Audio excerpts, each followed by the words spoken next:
We need to talk, Emily. This concerns your attendance at our special day. My mother's voice cut through the phone with that familiar tone, the one that always made my stomach drop. I was standing in the lobby of the Grandview Manor in Charleston, South Carolina, watching the final preparations for my parents' vow renewal ceremony unfold before my eyes. The same ceremony I had spent $47,000 planning and funding. My name is Emily Warren. I'm 33 years old, and I work as a marketing director for Crimson Harbor Group here in Charleston. For the past 6 months, I had poured my heart, soul, and savings into making this day perfect for my parents' 25th wedding anniversary. Every detail from the imported white roses to the string quartet had been my responsibility. Every vendor payment, every deposit, every upgrade, all from my account. "What do you mean you need to talk?" I asked, though something cold was already settling in my chest. Around me, guests were beginning to arrive. I recognized faces from my parents' social circle, people I had known since childhood, but who always seemed to look through me rather than at me. "Just meet us in the bridal suite," my father said, taking the phone from my mother. His voice was different too, distant, almost businesslike. "We'll explain everything." I walked through the ornate hallways of the venue I had personally selected, past the floral arrangements I had spent weeks choosing, toward a conversation that felt like walking toward the edge of a cliff. The Grandview Manor was everything my parents had dreamed of. Elegant, prestigious, expensive. The kind of place that would impress their friends and give them stories to tell for years. The irony wasn't lost on me that I was about to be excluded from the very event I had created. When I reached the bridal suite, I found my parents standing together like a united front. My mother, Patricia, was radiant in her cream silk dress, the one I had helped her pick out during 3 separate shopping trips. My father, Robert, looked distinguished in his tailored suit. They looked like the perfect couple celebrating their enduring love. They didn't look like people about to devastate their daughter. "Emily, sweetheart," my mother began, and I immediately knew I was in trouble. She only called me sweetheart when she was about to deliver bad news. "We've been thinking about today, and we've decided it would be better if you didn't attend the ceremony." The words hit me like a physical blow. "What?" "It's nothing personal," my father added quickly. "It's just that this day is about us, about our marriage, and having you here might create some complications." I stared at them, trying to process what I was hearing. This was my parents' vow renewal, yes, but it was also my financial investment, my months of planning, my dream of finally being part of something meaningful in our family. Growing up, I had always felt like an outsider in my own home. My parents had their tight circle of 2, and I was the third wheel who happened to share their DNA. "Complications?" I repeated, my voice barely above a whisper. "What kind of complications?" My mother exchanged a look with my father, one of those wordless communications that married couples develop over decades. It was the same look I had seen countless times throughout my childhood, the look that said they were making decisions about me without including me in the conversation. "Well, you know how you can be," my mother said with a sigh. "Sometimes you draw attention to yourself. Today should be about celebrating our love story, not dealing with family drama." The accusation stung because it was so unfair. I wasn't dramatic. If anything, I had spent my entire life trying to be the perfect daughter, the one who didn't cause problems, who supported their dreams and ambitions even when they didn't support mine. When my father's business went through a rough patch 5 years ago, I was the one who helped them keep their house. When my mother wanted to redecorate their living room, I was the one who paid for the furniture. When they decided they wanted this elaborate vow renewal, I was the one who made it happen. "I've been planning this event for 6 months," I said, my voice growing stronger. "I've paid for everything: the venue, the catering, the flowers, the music, everything. And now you're telling me I can't even attend? And we appreciate that. We really do, my father said, though his tone suggested he was already moving past this conversation in his mind. But this is about what's best for everyone. You'll understand someday when you're married. The casual dismissal was like salt in an open wound. At 33, I had been in several serious relationships, but none had worked out. My parents had never been shy about pointing out this failure, as if my single status was somehow a reflection of my inadequacy as a person. They had never considered that maybe their constant criticism and emotional distance had something to do with my struggles in maintaining relationships. Besides, my mother added, and there was something almost cruel in her smile, you've always been something of an outsider anyway. This is more of a family event. Those words hung in the air between us like a slap. I felt something inside me break. Not just my heart, but something deeper. The last thread of hope I had been holding on to that someday, somehow, I would find my place in this family. I see, I said quietly. So I'm good enough to pay for your dream wedding, but not good enough to witness it. Don't be dramatic, Emily, my father said. You're making this bigger than it needs to be. Standing there in that bridal suite, surrounded by the luxury I had paid for, I realized something profound about my relationship with my parents. This wasn't about them wanting privacy or avoiding complications. This was about them not wanting me there because they genuinely didn't consider me part of their inner circle. After 33 years of life and 6 months of pouring my resources into their dream day, I was still just an outsider who happened to be useful when they needed something. The revelation should have been devastating, but instead, I felt something unexpected. Clarity. You know what? I said, setting down my purse and looking directly at both of them. You're absolutely right. This is your day, and you should have exactly what you want. My parents looked relieved, clearly expecting me to accept their decision, and fade quietly into the background as I always had. My mother even smiled and reached out to pat my arm, in what she probably thought was a comforting gesture. I'm so glad you understand, sweetheart. Maybe we can all have dinner next week to celebrate. Oh, I understand perfectly, I said, stepping back from her touch. I understand that you want a family celebration without the family member who made it possible. I understand that my money is welcome here, but I'm not. I understand that I've been fooling myself for years thinking that someday you might actually see me as more than just a convenient ATM. The temperature in the room seemed to drop. My father's expression hardened, and my mother's smile faltered. Emily, there's no need to be bitter, my father said. We're not asking you to disappear forever. We just want this one day to be perfect. Perfect, I repeated, tasting the word. And having your daughter present would make it imperfect. You're being childish, my mother snapped. And there it was, the real Patricia, the one who emerged whenever someone challenged her vision of how things should be. This is exactly the kind of behavior we wanted to avoid. You're making everything about you. I looked around the suite one more time, taking in the expensive champagne chilling in the silver bucket, the elaborate flower arrangements, the designer dress hanging in the corner. Every single item in this room existed because I had made it possible. Every guest downstairs was here because I had sent the invitations. Every moment of joy my parents would experience today was built on my investment in their happiness, and they didn't want me there. You're right, I said finally.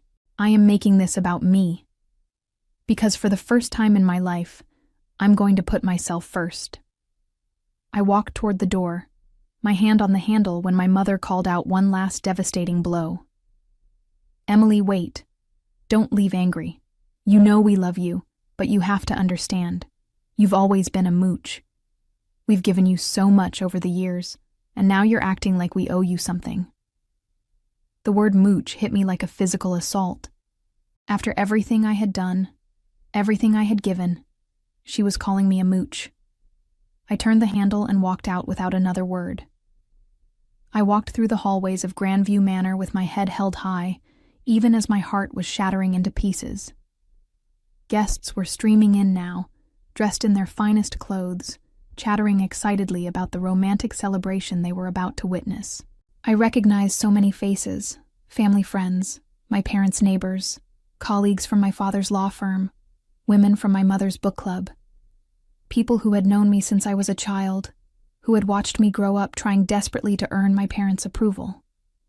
Not one of them looked at me as I passed.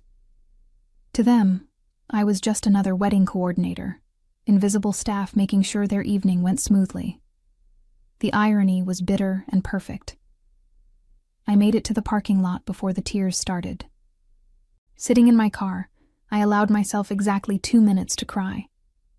2 minutes to mourn the relationship I had been chasing my entire life, the acceptance I would never receive, the family connection that had always been just out of reach. Then I wiped my eyes, started the engine, and drove to the coffee shop 3 blocks away. I needed to think clearly, and I couldn't do that surrounded by the evidence of my own foolish hope. At the coffee shop, I ordered a large coffee and sat in the corner booth where I could see the street. My phone was already buzzing with texts from the wedding coordinator, asking about last-minute details. The florist wanted confirmation about the centerpiece placement. The caterer needed to know the final head count. The string quartet was asking about parking. All of these people were depending on me to make this event happen. All of these vendors had been paid by me, contracted by me, directed by me. And the people being celebrated wanted me gone. I stared at my phone for a long moment, scrolling through the dozens of contacts I had saved over the past 6 months. Every wedding vendor in Charleston seemed to be in my phone now. The venue coordinator, the catering manager, the florist, the musicians, the photographer, the decorator who had spent 2 days setting up the perfect ambiance. They were all waiting for my parents' perfect day to begin. But what if it didn't? The thought came to me suddenly, and with it, a strange sense of calm. I had spent $47,000 creating this event. I had planned every detail, approved every decision, signed every contract. My name was on every vendor agreement as the responsible party. My credit card had paid every deposit and final payment. This wasn't just my parents' vow renewal. This was my event, and if they didn't want me there, then maybe there shouldn't be an event at all. I pulled up the contact for Margaret Willis, the venue coordinator. She answered on the second ring. "Emily, perfect timing. I was just about to call you. The guests are arriving and everything looks absolutely magical. Your parents are going to be so—" "Margaret," I interrupted gently. "I need to cancel the event." There was silence on the other end of the line. Then, "I'm sorry, what did you say?" "I'm canceling the vow renewal ceremony, effective immediately." "Emily, I don't understand. The guests are already here. The ceremony is supposed to start in 30 minutes. Are you having some kind of emergency?" I thought about that question. Was this an emergency? Or was this the first clear-headed decision I had made in months? "You could say that," I replied. "I'm the one who booked the venue, and I'm the one paying for it. I'm canceling the reservation." "But, Emily, this is highly unusual. What about your parents? What about the guests?" "That's not my concern anymore," I said, surprised by how steady my voice sounded. "Can you handle the cancellation, or do I need to speak with someone else?" Margaret spent the next 5 minutes trying to talk me out of my decision. She explained about the non-refundable deposits, the disappointed guests, the vendors who had already arrived. She offered to hold the venue for an extra hour in case I changed my mind. She even suggested that maybe there had been a misunderstanding that could be resolved with a phone call. But I wasn't changing my mind. For the first time in my adult life, I was making a decision based on what I wanted, rather than what would make other people happy. "I understand this is inconvenient," I told Margaret, "but the decision is final. Please secure the venue and inform the guests that the event has been canceled by the sponsor. After I hung up with Margaret, I called the catering company. The manager, James Peterson, was less diplomatic in his shock. Miss Warren, we have a full dinner for 60 people ready to serve. The servers are already at the venue. The champagne has been opened. You can't just cancel an event 30 minutes before it starts.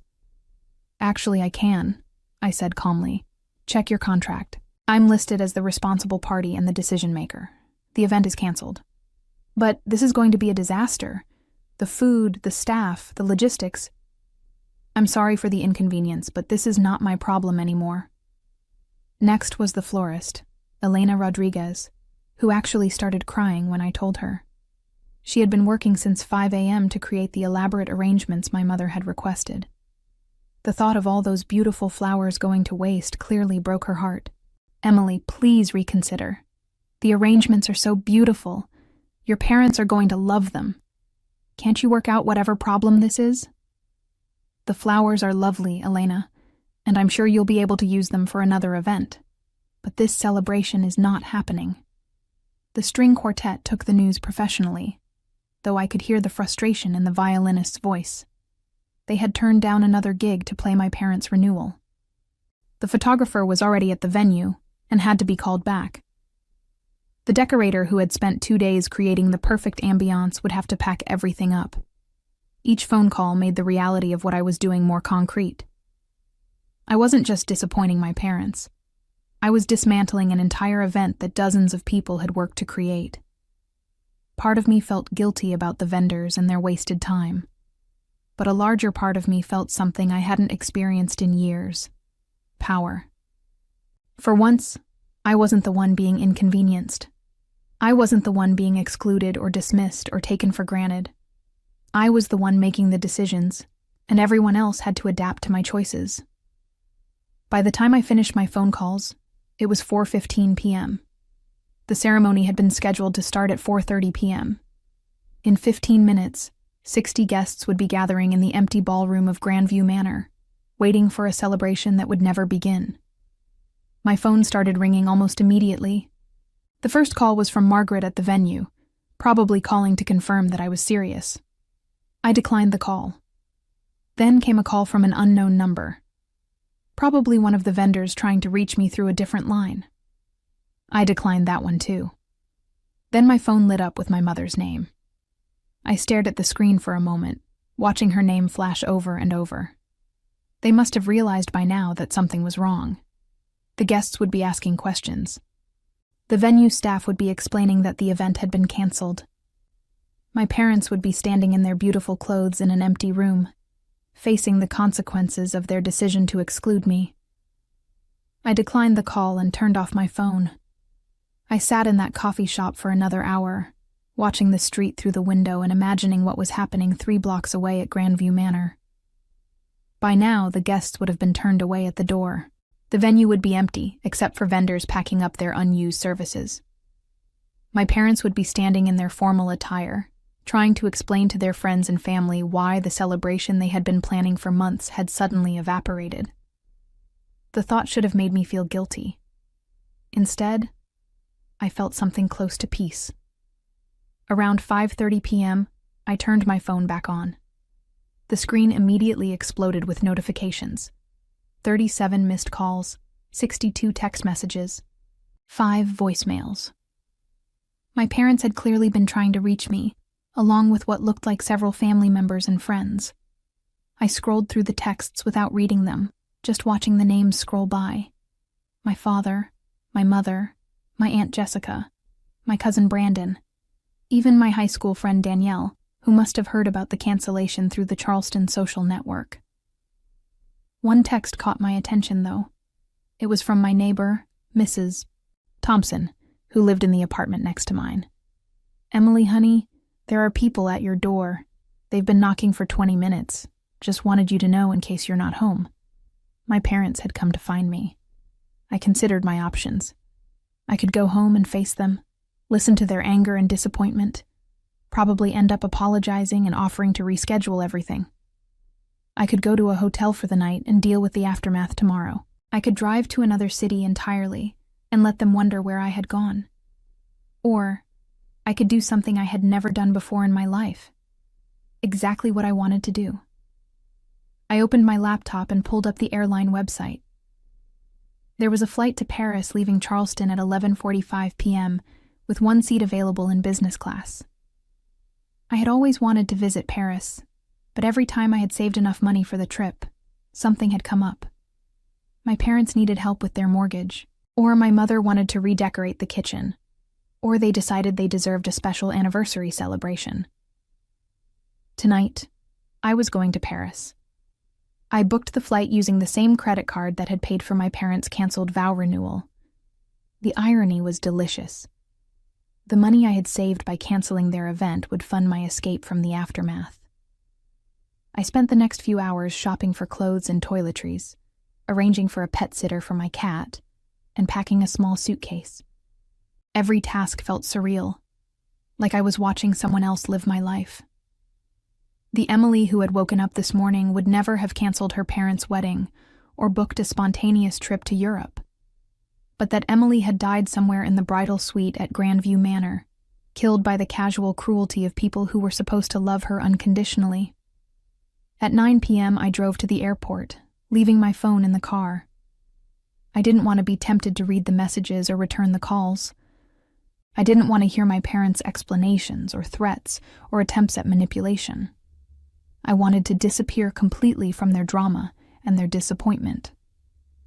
As my plane taxied down the runway, I looked out the window at the lights of Charleston growing smaller below me.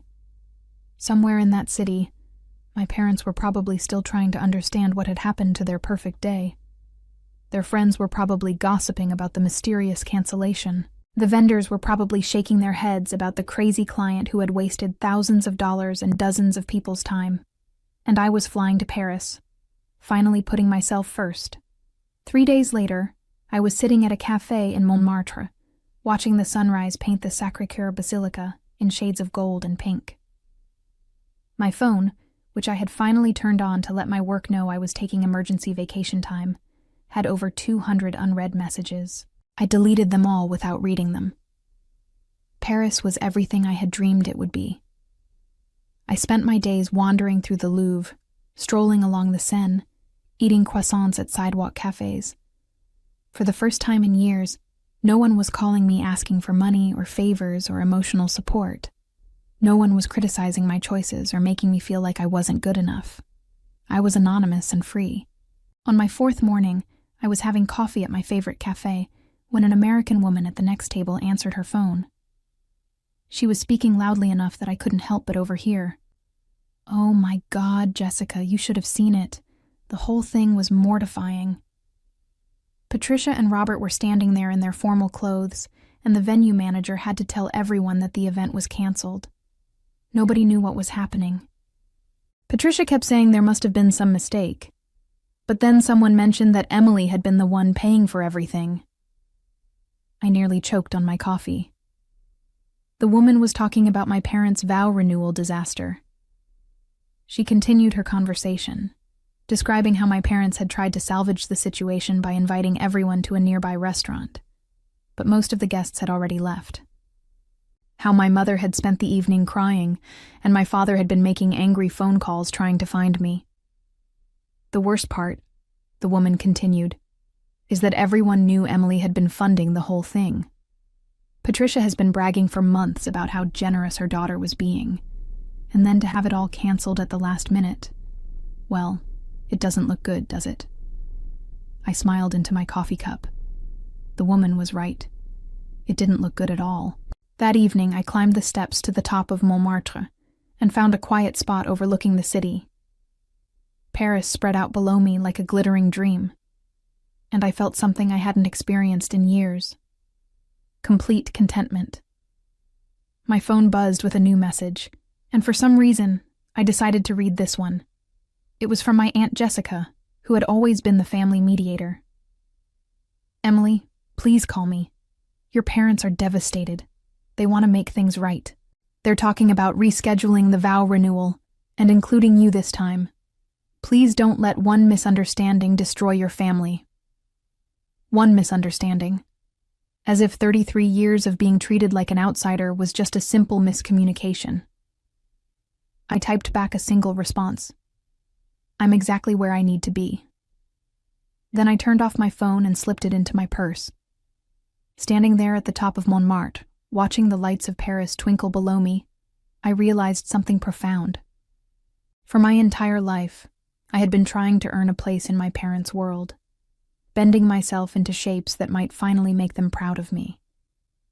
I had paid for their dreams, supported their ambitions, and sacrificed my own happiness trying to become the daughter they wanted. But I had never asked myself a crucial question. Did I actually want a place in their world?